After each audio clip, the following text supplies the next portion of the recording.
Hi, this is a quick overview of the NV by Hewlett Packard, the 7100. I've been a fan of the NVs for a while. I have the 600 series, and I wanted to see if this looked any different or felt any different. And I can tell you, before you have to watch me unpack any of this, is that it really doesn't feel any different. And as is typical and pretty disappointing for me regarding Hewlett Packard, you know, they can't spare a sheet of photograph paper for me to show you an honest reveal of how it works, or how quick or how clear or anything. So I will follow up on that. In the meantime, I do have standard paper, and setup was pretty mindless. You have to take off the typical blue tape from everywhere, and they have little arrows, and of course they are doing big advertisements for their ink, and to subscribe to their ink program, none of which I'm a big fan of, honestly. I like to be able to shop around for my ink. I don't like the proprietary nature of it, but I do like this machine. I have to tell you, it's worth it for me because it's reliable. It usually catches the Wi-Fi pretty straight, straight up pretty fast. Now, they do have a little side port. I couldn't figure it out at first, but there's tape that goes around and you press a little button and it reveals the card slot, which is nice because it keeps it pretty dust free. Their paper tray was a little confusing. They have two trays at the bottom, the very, very bottom one, and I'll show you that in a second. I wanted to show you the little, you can see the compartment here, barely out of the corner of the left screen, that reveals the SD card slot. Uh, all right, let's take a look at the ink. The ink cartridges are your standard Hewlett Packard ink, little boxy L-shaped pieces. There's a black and a colored one that is purple, and the top of it is purple, but it has all of the major color groups inside of it. So I'm going to put in the black one first. And that was pretty easy. And the second one, the color one, I'm going to do the same thing.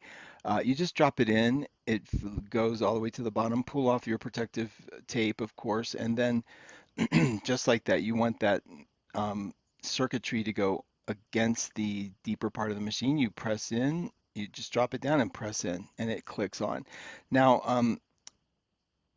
I've plugged it in, so we're gonna just see what happens, what it's gonna ask us to do. Typically, it does the printer calibration because it knows it has ink in there. I'll see if I can get this to show up. There we go. We just have the logo right now showing a 7-step process that it's about to go through, or maybe not. I don't know what the dots are. I'm assuming that's what it is, or just the waiting. I wanted to do this in real time. I know it can be a pain in the butt, but at least you get a feel for what it's doing, how long you can expect it to do it for. This doesn't take more than 30 seconds, really. Um, and Try to remember what language you speak. Um,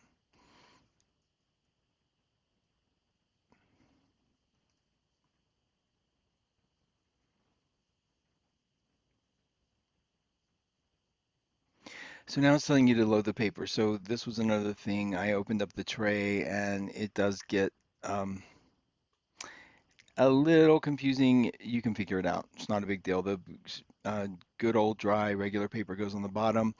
I do think it's unfortunate that they don't think to throw you a couple sheets of paper just so you can get excited about it, which glossy paper, then you'll probably buy their brand. I mean, I don't know.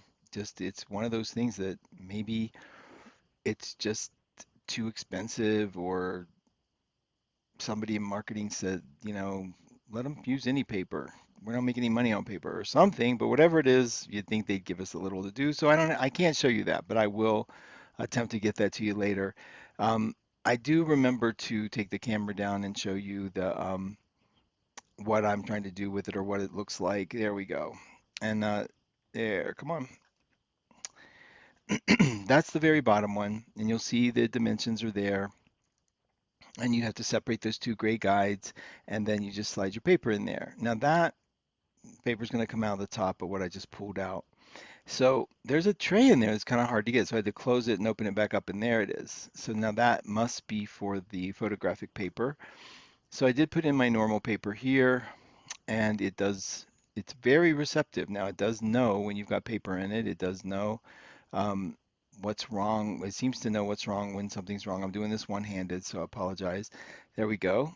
And take a look back at the screen. Now I'm keeping this again in real time for the most part so you can see the process. Now once the paper's in there, you should remember to hit OK. So it's not reading that there's paper in there, right? Okay, so now it's going to calibrate the printer, and this is actually printing. So it's going to give me a printout of how the calibration looks. But it doesn't want me to do anything else with that except it gives me a printout to show me that things are okay. You'll get to see that here in just a minute. I'm also keeping this in real time, like I said again, so you can enjoy the true honest factor in it so you don't get sold that it's like this super fast machine, which it might be. It just, when it does comes to calibration, things take a little bit of time. Um, so let's let the paper come out on its own. You'll start seeing it here in just about, there it is.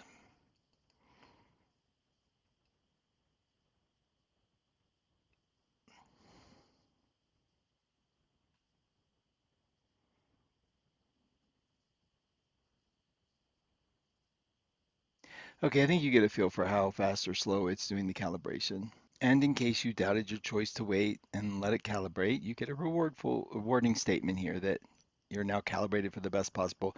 Now Hewlett Packard is wanting me to go to the website. Now this is a moment here where you're like, okay, it wants me to go to the website and download the thing. So I'm like, okay, so what do you do now? It says,